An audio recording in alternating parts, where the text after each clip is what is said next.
So, talk to me about sleep. Everybody knows the common consensus that 8 to 9 hours sleep is good, but is that all there is to it? Hmm. Sleep is a very complex, let's say, phenomenon that is affected by many things that happen in our lives, in terms of what we put in our bodies, in terms of how we react to the situations at work, which is kind of the most focus of our research, as well as beyond. So yeah, it's not universal, definitely. We have different, what we call circadian rhythms, for example, which also determine when we prefer, let's say, be focused and work, and when we prefer sleeping. However, yes, there are some universal, let's say, key best practices that we can follow in terms of the factors influencing sleep, such as a sleep environment, such as lifestyle habits, such as stress management, to get, let's say, the optimal quality and duration of sleep, as well as the optimal timing of sleep. But it is very specific to particular individuals, to particular work groups. Yeah, so there's a lot to it in the background. Okay, so how does one evaluate your sleep quality? Like, whether you can tell if you actually got a good night's rest? Because if I think of myself, there'll be nights where I sleep early and I get up late, yet I still feel like a zombie. Definitely, yeah. So it depends on many factors. Basically, the quality of sleep would be just kind of described as an restful, uninterrupted sleep cycle. So basically, allowing the body to go through all the stages of sleep: light sleep, deep sleep, as well as REM. So that would be optimal. And basically, in a night of sleep, you tend to go through these cycles 2 or 3 times. 3 times would be optimal. It depends when you wake up. Like if you wake up in the middle of deep sleep, it's a much worse feeling, let's say, of being ready than as opposed to waking up in the middle of REM sleep or when the sleep is light. So this is what influences your perception, of course, in terms of how ready you are, or how sleepy you might be feeling after you wake up. However, of course, your perception in the morning also is affected not just by the night sleep, but as a cumulative effect actually of a couple of nights sleep, right? You might have slept well one night, but if you had like 3 or 4 bad nights of sleep in the past, you still might not be feeling ready.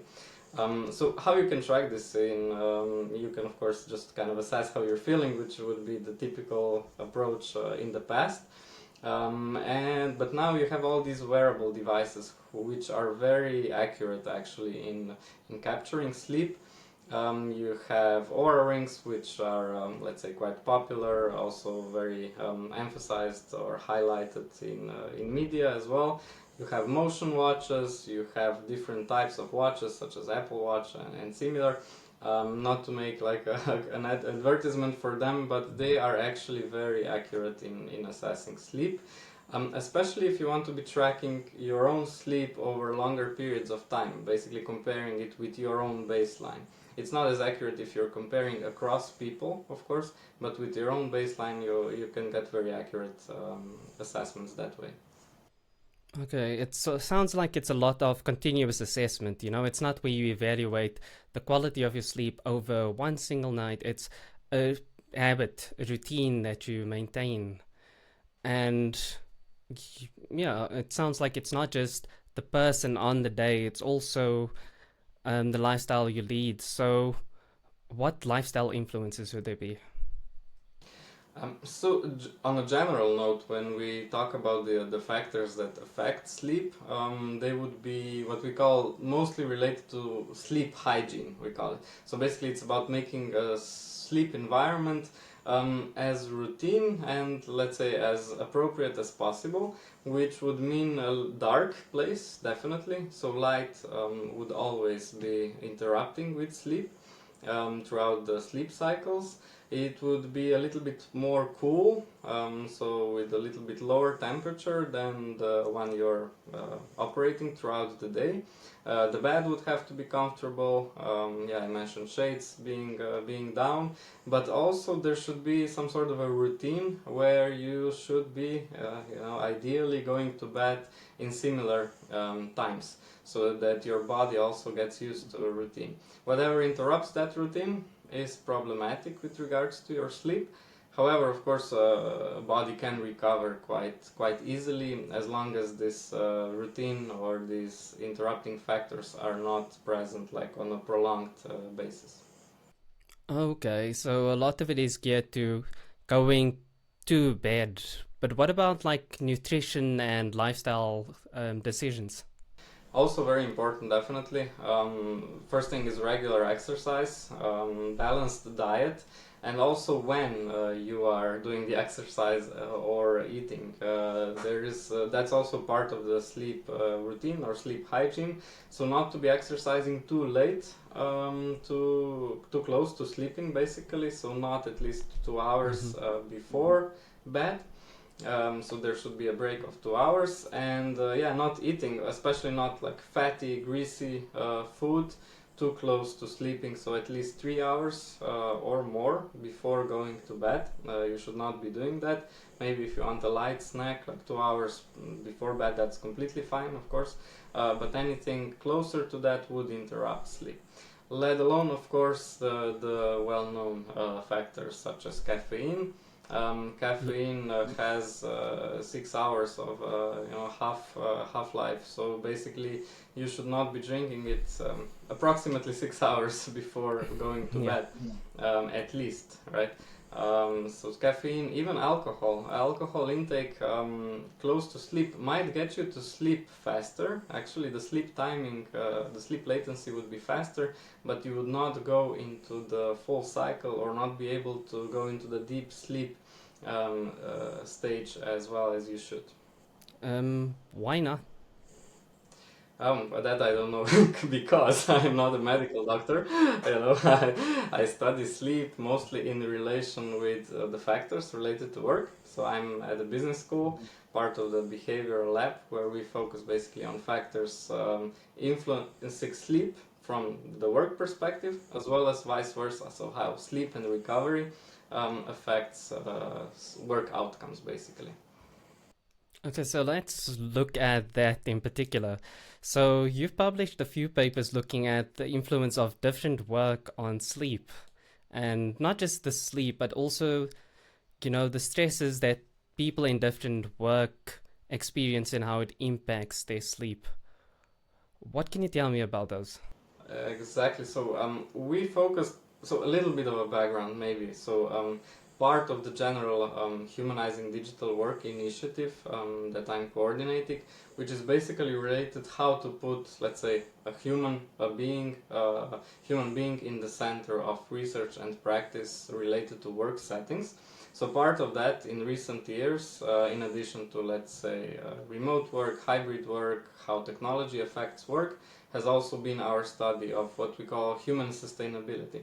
So how to focus on the physical and mental well-being of individuals at work and beyond, because basically there's a lot of translation between the work and non-work factors in this regard. So yeah, one of those focuses has been sleep as a recovery mechanism, where this is part of our research related to behavioral lab, where we also have these wearable devices that I've been mentioning that we've been using to track sleep. And yes, in connection with in different work settings, with different work perceptions as well as factors. But as you said, a lot of this research has focused on stress. So stress can actually be physical, emotional, or mental, and that affects a little bit sleep differently. So, for example, acute stress can happen like once and be really strong, and that triggers, let's say, hyperarousal, and that makes it harder to fall asleep or even to stay asleep. Then, on the other hand, you have chronic stress that goes on through a prolonged period of time that would alter your cortisol levels and then disrupt this sleep-wake cycle. Also reduce your REM stage of sleep, so the rapid eye movement stage where you would be dreaming the most, let's say. So it would cause a little bit more fragmented sleep. Then you can have physical stress in specific, let's say, work occupations or in sports that we've done quite a lot of research in, where, let's say, intense exercise or physical fatigue may even enhance sleep quality if it's timed correctly. So it's not too close to bedtime, right? So here the sleep hygiene that I mentioned really becomes important. And then of course the mental stress, which is I guess the most focal in, let's say, knowledge work occupations, in healthcare as well, that we're studying a lot.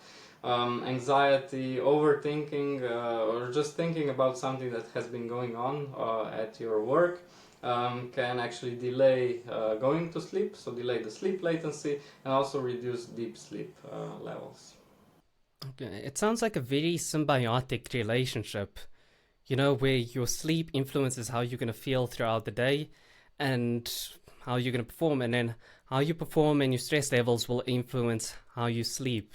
And yeah, I get a sense that it also becomes very easy to get into this spiraling, yeah, where you spiral downwards, where because you're not getting sleep, you're feeling worse. Because you're feeling worse, you're not going to get sleep.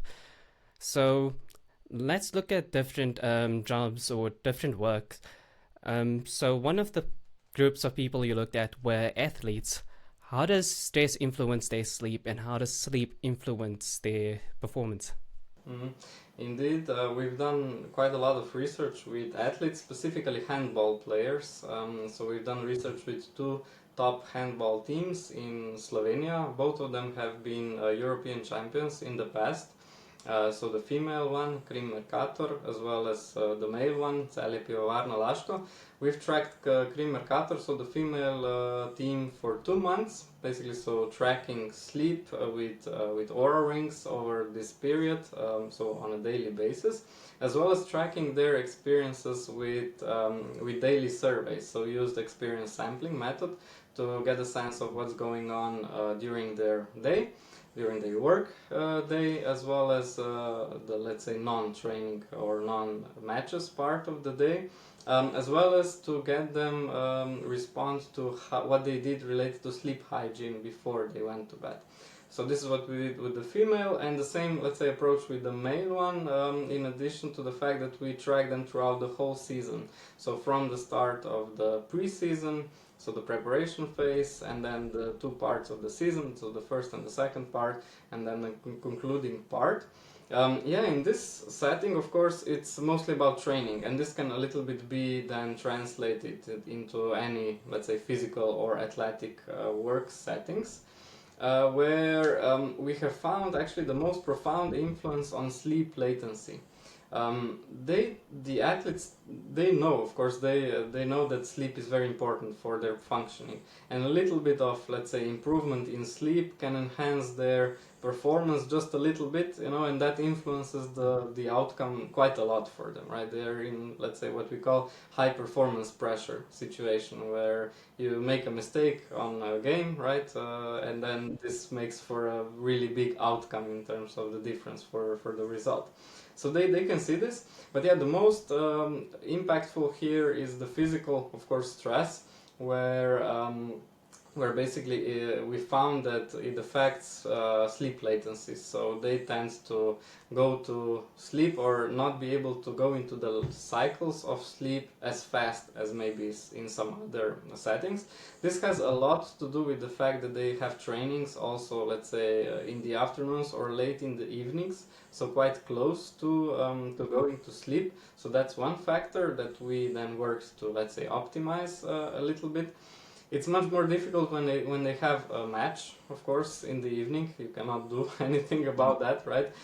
Sleep latency would be affected. They would go to bed later, of course. But even there, you can do a lot with eating, right? With how and when you would go eating after the match, because it's of course common that people go after the match to celebrate also a little bit, get greasy food, get some alcohol intake, right? So it's a lot on us as well, making suggestions, but also then on their coaches to translate this and how this affects then the next day training performance and also match performance a couple of days down the road. Okay, and in terms of the physical activity they do, does it matter what type of physical activity it is? Because I would imagine, athletes train, but it's not like every training session is going to be the same. Like some sessions might be focused on practicing tactics, and then other sessions are focused on physical fitness. So what would impact sleep more, and ideally how should they be scheduling their training? This is exactly it, yes. In collaboration with their coaches, we were able to kind of focus a little bit on the training schedules as well, where you would have either tactical trainings in the evenings so that it will not affect the sleep as much. However, in the evenings, then the memory intake is a little bit tricky as well, because athletes tend to be already tired from the full day before. So this did not work as well as like one would thought, like intuitively, if you just looked at sleep. So basically what we did, it can be a physically demanding training, but not too far in the evening. So just schedule them a little bit earlier to get them really tired, but yeah, still leave a lot of time for then a healthy dinner, and then relaxation time a little bit. Which also, this is also to be highly emphasized, I did not say this before, with the sleep hygiene should not be on screens, especially not on screen on your phone or on your tablet that is close to you. TV is not that much of a problem because it's much further away from you, so you don't get those effects and thereby such a negative effect on sleep. However, if you do have what was, let's say, popularly called blue light from those screens, this really negatively affects you being able to go to sleep, sleep latency, and actually the phases of sleep. So this is definitely to be avoided. I know some people can cope with that, people are different, there are many differences among us, so of course if you can, that's not that much of a problem. Each individual should find their own schedules as well as the factors that work, right? I'm just saying kind of what works for the general population, which is what we stand from, right? Yeah, people's own lived experiences are more invaluable to them than the common anecdotal evidence that you'd get from research. What about like taking naps, segmenting rest throughout the day? So let's say athletes, they have their hard session in the morning and then that leaves them quite fatigued. Would it be beneficial for them to go and take a nap and then they more refreshed for the later sessions? Yes, actually, there's lots of research evidence in support of a positive influence of naps, both for physical active, let's say, jobs or athletes generally, which it's quite common for them actually to be doing that after a training session.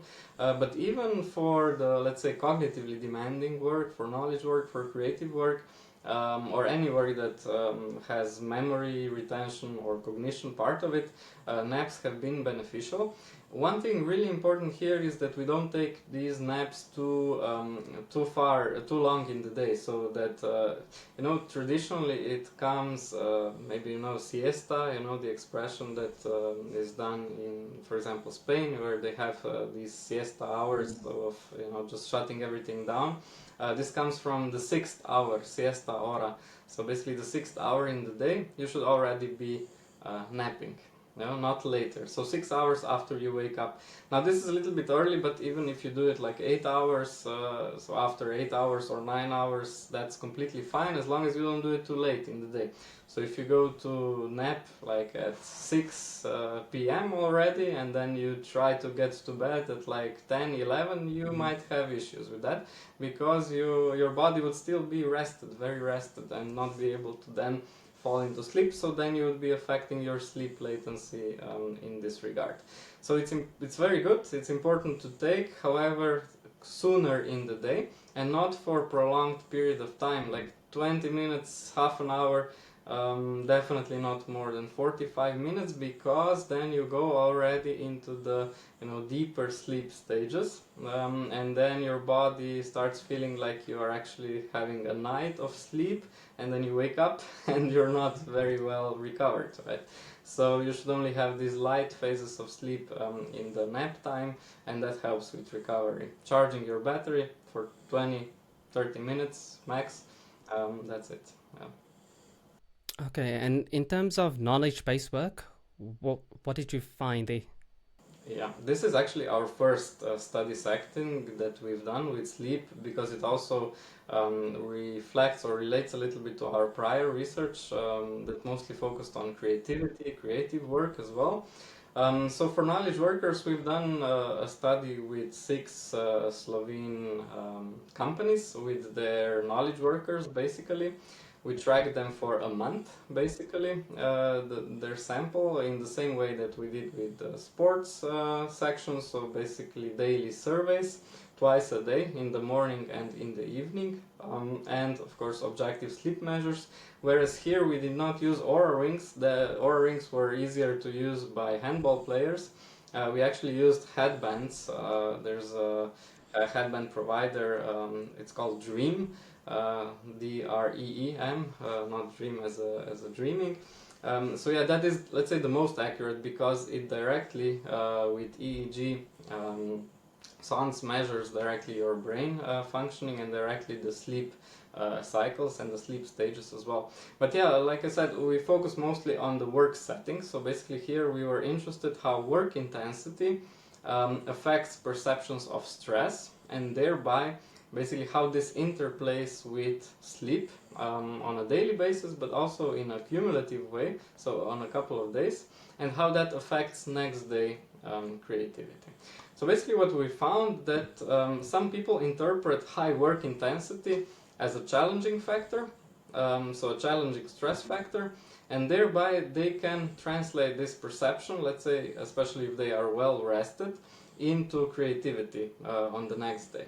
However, some people interpret high work intensity as a hindering factor, and thereby this stimulates, let's say, negative perceptions of stress, and if they are not well rested, that affects next day creativity negatively. Now, an interesting finding in this regard was that we did not find these effects for just one night of sleep.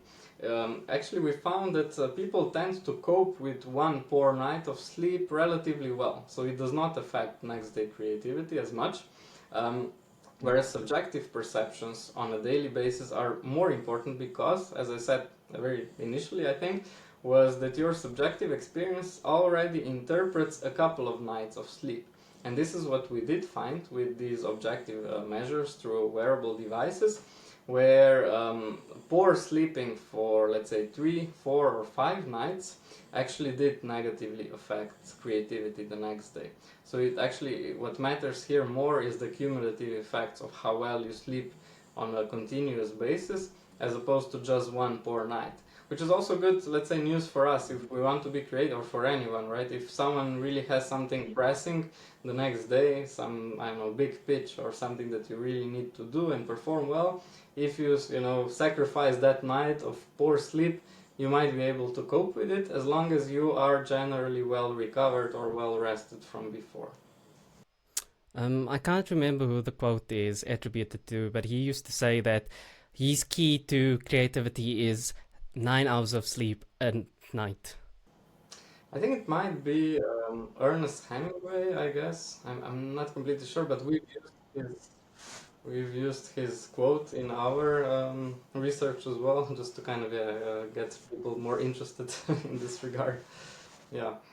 We actually find similar effects in entrepreneurship settings with business owners. So this is what not I, but part of my team did as well. So similar type of research with, let's say, business owners, where they are trying to find these serendipitous moments. So basically these new moments of new ideas coming to them, right? And then capitalizing on them in terms of new venture opportunities, where the approach was even more holistic. Basically, our colleagues were focused on integrating sleep as well as other aspects of recovery, also including physical activity, mental readiness, stuff like that. So as an index, this was really pronounced as a really big factor of actually entrepreneurs being able to seize these little serendipitous moments and bring them into, let's say, new creative ventures or ideas.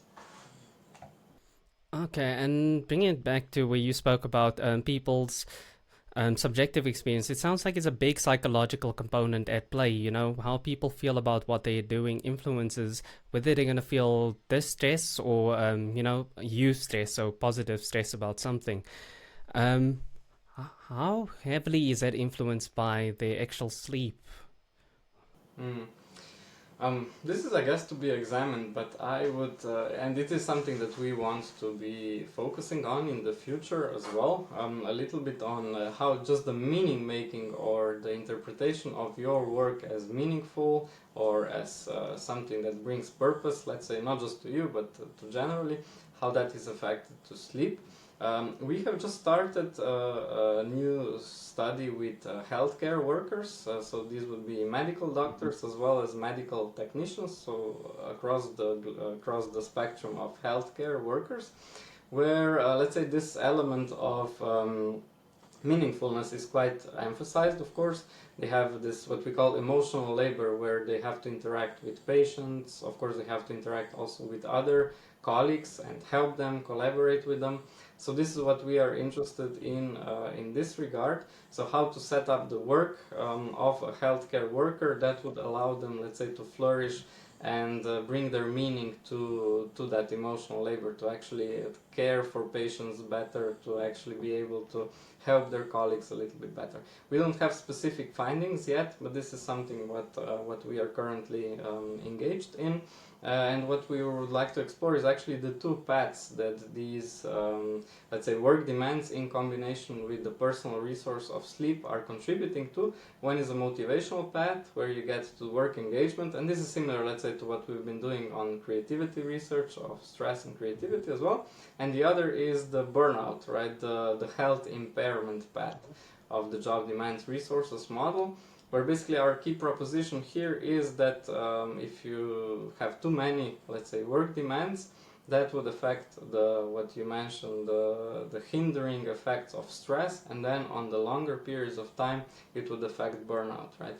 And you would actually have serious health issues in that regard, and this might be especially pronounced in the healthcare setting, where people tend to be quite overworked generally, also, let's say, finding their motivation to work in the final purpose, of course, of helping patients, but it can be just too much, right, on them. So here, recovery mechanisms and sleep specifically has been even previously found to be quite important, but it has not been studied, let's say, as specifically with regards to these objective measures with wearables and how that interplays with specific work demands and resources.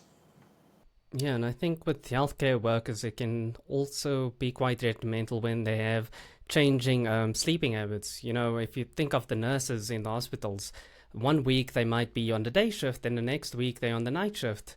And your body adapts to adopt a certain circadian rhythm, and that gets disrupted with this constant change.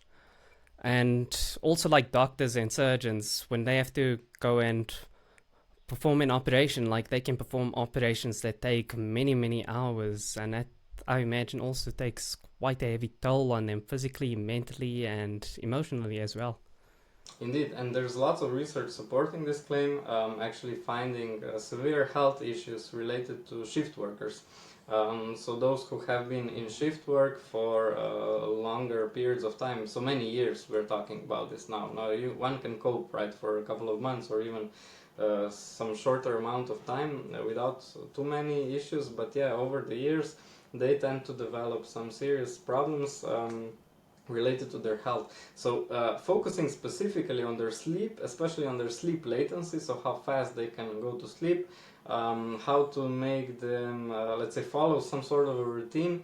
We know a little bit from previous research as well that you should be organizing their schedules in a clockwise manner. So basically first starting with a morning shift, then an afternoon shift, then a night shift, then followed by, let's say, one full day of rest completely, and then another, let's say, so that you're able to sleep again in a normal night of sleep, and then start with the morning shift again. So this is how it should be scheduled. The problem is, of course, realities in medical sector or healthcare sectors are frequently not allowing for that. making people to get along with the fact that they can get scheduled otherwise as well, even though on the long run it's impairing their own health, but also their employers, they tend to actually have higher cost and higher many more problems as they would if they focused on that factor of human sustainability in the first place. Because then you have to replace a worker, then you have all this sick leave that happens. You don't have a healthcare practitioner for a longer period of time, and they are of course knowledge workers as well, very costly, and that is important to take care of that. So this is exactly the, let's say, practical implication of our research in this setting, and I'll be happy to talk about, let's say, specific findings that we have once we have them. Yeah, I find it intriguing that you say this can go on for months without any detrimental consequences, because I imagine if somebody is used to surviving in that sort of situation with that disrupted sleep pattern and so little sleep, it's easy to deceive yourself into thinking, oh, I'm fine with this. I don't need to change anything. Like, I have been doing it. So when it gets to that point where the consequences start showing up, it can kind of seem like, no, it's not because of that, because I've been doing it for so long. Mm-hmm, mm-hmm. Yeah, you're exactly right, and by then it's probably too late already to do something about it. So we need to be doing more on just raising awareness of this issue. I think the medical doctors we have them in our, let's say, project group as well, who are specifically studying somnology, so actually the sleep and the effects of sleep are doing a lot in this regard, for sure. But yeah, even their own colleagues sometimes, of course, don't listen to their implications. Exactly like you said, basically you tend to deceive yourself and let's say, okay, I'm fine, and then once it happens, you seek for answers elsewhere. But we should be looking out we should be taking care of our caretakers better, definitely. So those that are providing medical care, because they are very valuable, of course, and we should do something more in advance while they are still well rested and still have that human sustainability factors contributing to their thriving over longer periods of time, and not just subsiding and basically barely living, let's say. Yeah, and I think their well-being is also to the benefit of society as a whole, to the clients, to their patients. If a doctor's not in a good mental state, the chances of success for surgery might be dampened. So what would be the signs of like burnout, or where somebody is about to, that what they're doing is not conducive for their well-being? What would be the early telltale signs that they can look to before things get too far gone? Yeah, one key predictor of burnout is stress. So over longer periods of time, you get these perceptions of stress and anxiety as well, being easily agitated. So this is something that you can, let's say, easily track, because you would not have that if you, let's say, sleep poorly for one day, or you would, just generally not feeling rested for a shorter period of time. You would still not be as anxious and as agitated easily. When that keeps occurring on the longer period of time, these are the first signs that come about. Another is, just having struggles waking up. I mean, not waking up, but getting out of the bed. Let's say once you woke up, if you really want to feel like you cannot get up and don't want to get up and don't want to go to work, this is something that you should be paying attention to, because it can definitely result in, let's say, mental as well as physical health issues that are part of burnout. So basically, insufficient recovery, chronic stress, that will get you to burnout. And yeah, in preventing this burnout, we have found, but also prior research, that sleep obviously plays a critical role. It enhances just generally emotional resilience, cognitive functioning. It also reduces the impact of stress hormones such as cortisol, that would also keep you up even later, even though you're really tired but cannot go to sleep, right? This is where obviously prior sleep or even naps that you mentioned before help. And it also promotes physical recovery generally from work-related exhaustion, right? We can be really tired and exhausted, and that's not that much of a problem as long as this is not keep happening and that we don't get the sufficient recovery time. So again, I guess establishing consistent sleep routines here is crucial, actually, even though they might be shifting, right? But to follow the schedules that we are supposed to follow in a clockwise manner. But then also limiting stimulants, energy drinks, coffee intake just before bed, limiting screen time before bed, and prioritizing also some other recovery mechanisms or restorative activities such as yoga, meditation, gentle walks also just before bed are completely fine, or let's say more serious physical activity, let's say not as close to going to sleep. However, of course, this is not something you would probably want to be focusing on after you're really tired from work already, right? So, yeah. Yeah, speaking from my own personal experience, I can say that sleep definitely has an impact on my emotional well-being, where it's, if I'm feeling anxious, it might be, okay, is this really an issue, or am I just tired and need to get some sleep? And one way that I've seen personally where I can identify quite reliably whether my sleep is suboptimal is in the gym. So I enjoy doing weightlifting, and the telltale sign for me is when the weights start to feel tough to lift. When it's the weights that I'm routinely doing, the same routine, but on that particular day, it's like it just feels like I'm fighting an uphill battle. So what other symptoms would somebody show? Like the stuff you've mentioned would be a lot of self-evaluation. So it's looking at your own stress levels, looking at the way you feel. What can somebody maybe use as a proxy to see it in other people to identify the signs of burnout? Because, something like how you're feeling, it would require you to either be diligently self-evaluating, giving you a score out of 10 each day, or what do you call this, diarizing.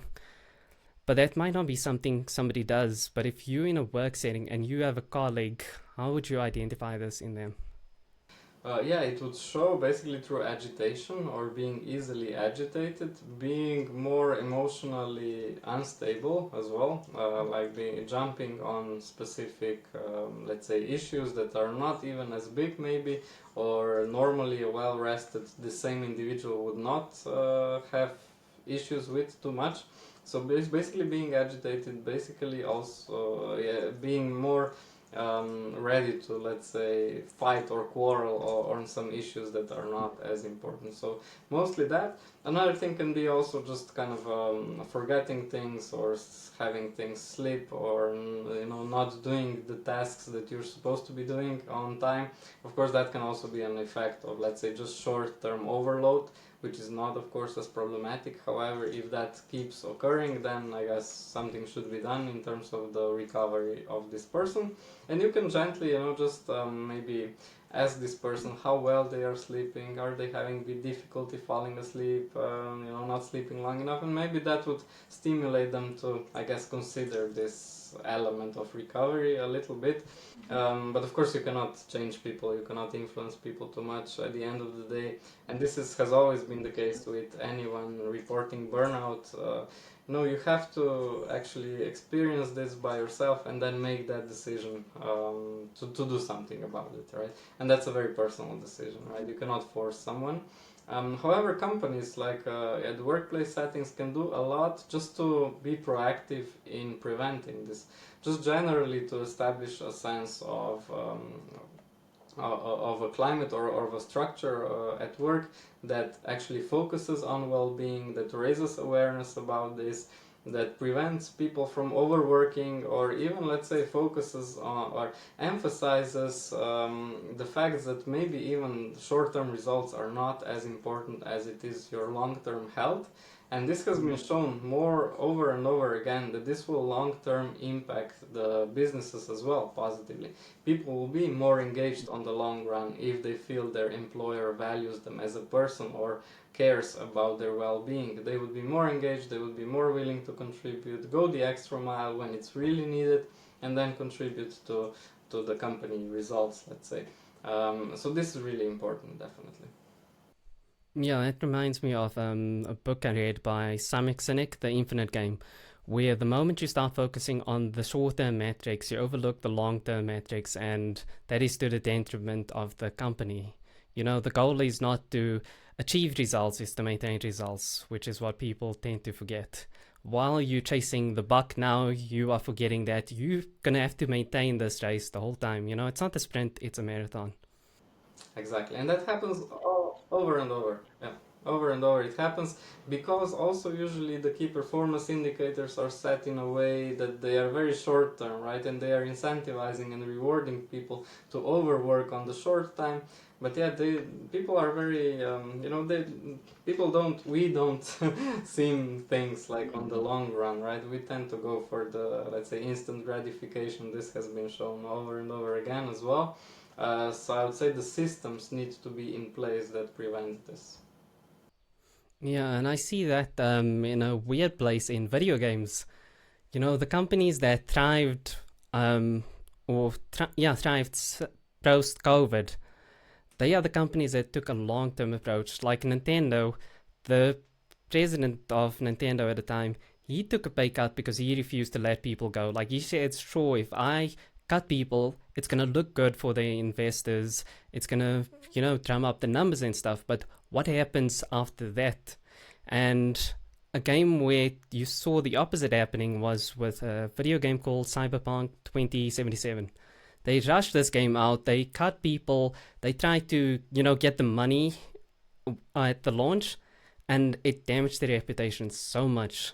Like their stock value plummeted, people actually went and returned the game en masse. There are consequences for taking shortcuts, for doing something for the immediate satisfaction in the moment. Definitely, and there are so many actually cases of this. But yeah, the managers don't learn also in part because the managers' incentives by themselves are short term, right? So this really takes a little bit of a visionary or someone who has gone over similar issues. There are many examples of, let's say, top managers having burnout issues as well. And then once they managed to get over that and were able to, let's say, reconcile, recover, then they would focus more on stimulating, let's say, the work environment that would prevent this in the first place in their employees, because then they saw what that is like and what effects that has on the long run. Okay, and I get the sense this is also what makes getting good quality sleep challenging, because it's not something you can game like in an instance. It's something you have to maintain over a long period of time. I saw a similar thing with a conversation I had recently, looking at gut health. And it's gut health is not something you're gonna just take a pill and you're gonna be the embodiment of health. No, it's you have to routinely maintain your diet, have regular exercise and sleep. It's also like if you do something for a long time of period, so let's say you're going 6 months with bad sleep, it's not going to be your next sleep you're going to wake up and all your problems are sorted. It's going to take a little bit. Like even if you just make a little improvement, a little change, if you sustain that change, it's going to be a lot more beneficial than not making the change at all. Exactly, I agree. And you should be tracking this by yourself, let's say. Tracking, of course, wearable devices help in that regard a lot, but even just kind of thinking about how you slept and basically focus on these common sleep issues, such as first thing, difficulty falling asleep, right?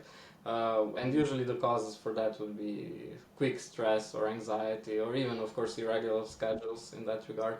And then the other thing is not having enough deep sleep, right? So that you would not actually feel rested once you wake up.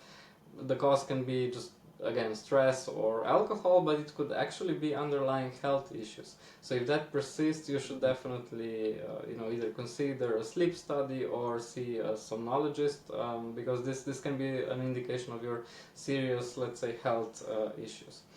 Even if you're not sleeping long enough, right? Of course, one thing could be time constraints or just generally your lifestyle choices or insomnia on a quick basis. But another, if that goes on over a longer period of time, you should definitely be seeking professional advice. after you've done everything else with the sleep routine, of course, to help in that regard. Or if you have, let's say, disrupted sleep, then causes can be also related to just completely medical factors. Sleep apnea, a symptom of restless legs, I think it's called, right? Or of course some external disturbances that probably you can or cannot do anything about, right? Such as kids. So yeah, but anyway, if there are really medical issues such as sleep apnea, again, you can go to your healthcare providers, doctors, however, once you've improved the sleep environment, because there might be some serious, let's say, health issues going on. Yeah, and I think something like sleep apnea is very important to know if you have it, because like a typical example, or I can think of this is a big issue where guys do things without identifying the potential consequences of it is when guys decide to take steroids. Then one thing is your muscles expand, sure, you getting bigger and strong, but everything gets bigger and strong. So also, the muscles around your neck, and they start to actually choke you in your sleep. And you might not be aware of it. You'll just wake up every morning thinking, oh, why am I so tired? Because you have no recollection of every single little instance that you wake up in the morning. But over time, it's going to start impacting your health. You're going to start getting high blood pressure and stuff until, if you don't have somebody that identifies it for you, or you're not tracking it with a wearable device or something, you're going to end up killing yourself. You're going to have a heart attack or stroke just one day and boom, you're gone. Indeed. Well, if you have someone sleeping next to you, they would probably hear the snoring. That is an indication of that as well, and even happens just on a short period. Of course, one thing is being a little bit overweight, or yeah, like you said, taking steroids that just make everything bigger. That would be the cause of that. But on the short term, it can just be alcohol or greasy food being eaten too close to sleeping. So there's a lot you can actually do with just cutting back on that, healthier diet, taking some extra pounds off to just be a little bit more healthy and fit, and this will improve the snoring as well, unless of course there's a medical issue that is in the background, and if that persists, you can also of course talk to your doctor. Okay, what about the last group that I have here that you looked at? It was chess players. Yes, chess players. This is still an ongoing research as well, just like with healthcare workers. But yeah, in the last year, we've been focusing on chess players. This is part of the doctoral research on one of my PhD students, who basically is looking at cognitive functioning and strategizing, strategic thinking as an outcome, let's say, of sleep, of well sleep in the matches. Now with chess, it's really cool. Well, we've done that with the Slovene national team when they've been going to tournaments. Mm-hmm. So basically tracking sleep for a couple of nights before matches. And what's cool with chess is that there are many matches occurring in the tournament, even on a daily basis, right? So you would have matches each day, and then a tournament would finish.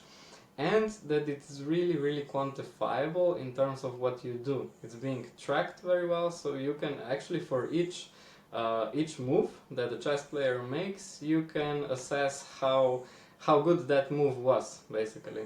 Just completely based on probability, based on prior, of course, knowledge of the game. You can assess that, and you can assess on the whole match as well, how good a particular person played, what was the level of their decision making in that match, and get that all in a really nice index that we can use in our analysis. And also track the fact whether you are playing with a better player or with a worse player, generally, because basically each player has their own index of how good they are even entering a match, and then that index fluctuates over how well you play over the longer periods of time. So we also have a former chess player as part of our research group, which is how we've learned all of this, right? So this is really nice. But yeah, what makes chess such a cool setting, I think, for this is that it is really focused on cognitive functioning, so thereby immediately influenced by sleep. There are almost no studies that have been directly looking into that, but also because it's so really nicely quantifiable. And also, I think such it has implications. Let's say similar strategic decision making or cognitive thinking for a broader spectrum of knowledge work, where people need to make fast, quick decisions and accurate ones, right? So this is what really makes it nice. Like I said, we don't have specific findings yet. It's an ongoing research, but our, let's say, key assumption would be that sleep would make you take better decisions basically over the matches. Okay, so somebody might not be bad at chess. They might just need to be sleeping enough. That can be the case. However, I've learned over studying these chess players that it's so much in preparation and in actually learning the moves in advance. So the best chess players would have like the moves learned in advance for like 20 or 30 moves from one particular thing that happens on the board. I was playing chess when I was really young, but it was completely intuitive. I didn't learn anything, or maybe I just learned an opening or two with a couple of moves. Now they can do like openings, and they have to learn for 30 moves ahead, depending on what the opponent does. So it's a lot about learning, so you have to memorize a lot. For some chess players, of course, this comes a little bit more intuitively. For others, they have to learn more. But so much is in preparation that it is literally impossible, I think, to come onto the field as someone completely just intuitive and think you would perform well.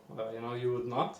To my PhD student that I mentioned who's studying this, I lost in 3 seconds, literally, because he's also, let's say, a former player and knows a little bit more about it. And I don't consider myself a terrible chess player, but it's just impossible to compete with people who are really ready in this setting. Yeah, chess is one of the most complex games out there. Like, that's why it's so tough to make a AI model that beats the professionals, because chess has so many permutations. Like, there are more permutations than there are atoms in the universe, as far as I recall. So comparing the different people, so athletes, knowledge workers, and then like maybe chess players, or somebody that's more in a productivity setting and somebody that's in a creativity setting, what factors of sleep are more important to different people? So like maybe the athlete, is deep sleep more important to them, or falling asleep faster, or what? Yeah, you would according to our research, for athletes, falling to sleep faster would be more important. For knowledge workers, deep sleep would be more important to get very well rested, and I would assume that also for chess players to actually optimize their cognitive functioning in that regard. Our assumption for entrepreneurs, and we will look into this a little bit more, or so also for creative work as well, would be that REM sleep might be an interesting source of ideas as well, where you would be dreaming basically. And there's an interesting part, let's say, field of research that is related to dreams, that quite paradoxically is quite disconnected from research on sleep and cognitive functioning. So basically there's a big disconnect, and this is something that we would also like to kind of bridge a little bit and see whether research on dreams can be a source of, let's say, also inspiration for ideas for, let's say, entrepreneurs or someone who is in the business of making new ideas, right? Where basically we would assume that the REM sleep stage would be interesting to look at. Of course, dreams are interesting, but they are also really difficult to research generally, because in the morning when you wake up, you would usually, obviously, not remember any dream, or remember just the latest dream that you would have, right? And then there's research coding this and categorizing, and then we could, let's say, make correlations then with just general sleep or sleep at different stages and the outcomes such as creativity. But it would just be one dream that you remember. That might be, let's say, the most important source of your inspiration for the day, in terms of dreams, of course, not everything else. But we don't get all the other dreams, right, as well. So I think a little bit more technology maybe could be enhanced in that regard to actually help us remember dreams a little bit better. But there's research on that is waking people up in the REM stage and then just asking them, right, what you were dreaming. So maybe this could be a way forward. it's interesting, but yeah, quite underdeveloped, let's say, still. Yeah, dreams are fascinating. The psychologist Carl Jung used to view dreams as people entering into the collective subconscious. So it's the idea that there is this subconscious that we are all connected to, where you are able to find information and knowledge that you are not exposed to in your conscious state at all. So one of the techniques I know to increase the likelihood of remembering your dreams is to keep a dream journal and write down as soon as you wake up what you remember about dreams. Any protocols or approaches to sleep that somebody could maybe do to remember more dreams, other than taking a dream journal that you know of? Yeah, dream journals are the most frequently used, definitely. And in the States, in the United States, there's this database that exists of people providing these dream journals, and it has like millions of inputs in that regard. And that is the most heavily analyzed source of dreams research as well, that one of our colleagues in the project is also, let's say, looking into. And I think the only, let's say, research approach in that regard would be to wake people up and just ask them immediately. It's a little bit possibly unethical, or obviously interfering with people's well-being, and sleep generally might be fine if they volunteer, of course, but you need an ethics board to look into that. Yeah.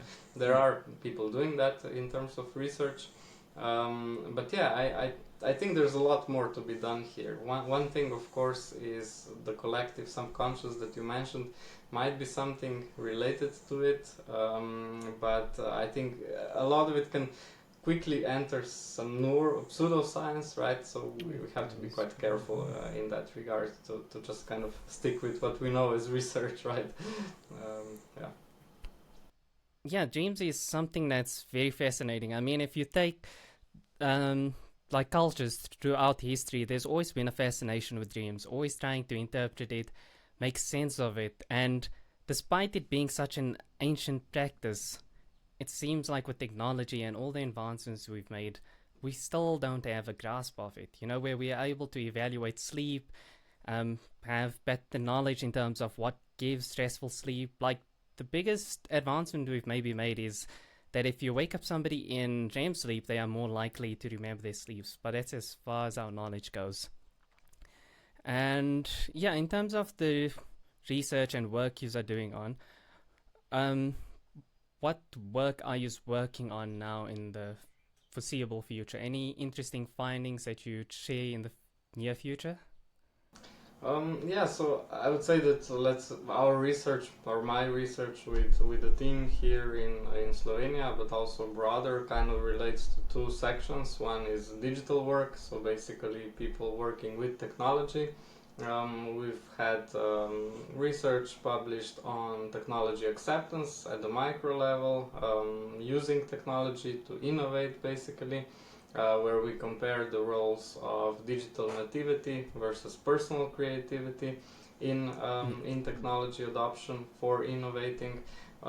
Basically showing that both are important, but yeah, that personal creativity is more important in innovating digitally as well, as opposed to, let's say, just digital means.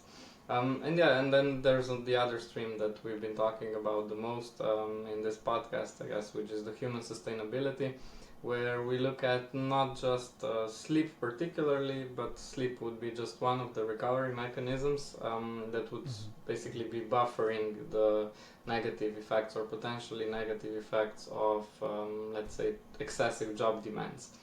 This can be buffered, of course, with job resources, and it is the most effective way, as also established by let's say, one of the most impactful theoretical frameworks in the field of, let's say, organizational psychology or organizational behavior, job demands resources model. But the point is, in our research, is to go broader a little bit into personal resources and in the interplay of personal resources with job demands and job resources. Okay, so sleep is just the tip of the iceberg that we've covered thus far. Yeah, pretty much. Or let's say it's been very prominent in our current research related to behavioral labs, since we have a lot of equipment on the matter as well. I think it will be something that not just us, but many people in the field of organizational behavior are picking up and that will continue in the next couple of years. Sweet. If people want to follow your work and connect, where can they go? Yeah, so I think the most, let's say, active channel would be Humanizing Digital Work. It's a platform, research dissemination platform, with research and researchers behind it. But the point of it is for us to be translating this research from, let's say, academic terms, academic language as well, into more practical, plain terms. So if you Google Humanizing Digital Work with a hashtag or without hashtag, you can find us, of course, on our website, but also on LinkedIn, on Instagram, as well as on Medium. Medium is a little bit more of a specialized channel for, let's say, expert communication on specific topics, but also very practitioner-oriented, not academia or research-oriented. So feel free to check that out. Nice, sweet. If anybody's interested in learning more about sustainability in terms of a workspace, want to look at how to manage burnout and also balance productivity with relaxation and rest, definitely give it a look. And although we didn't speak about it here, looking how to empower yourself using digital tools and using whatever resources you have at your disposal. Thank you so much again for being a guest, Matej. Have a good day and cheers. Thank you very much. It was really my pleasure. Yeah, looking forward to connect with people who are interested in the topics.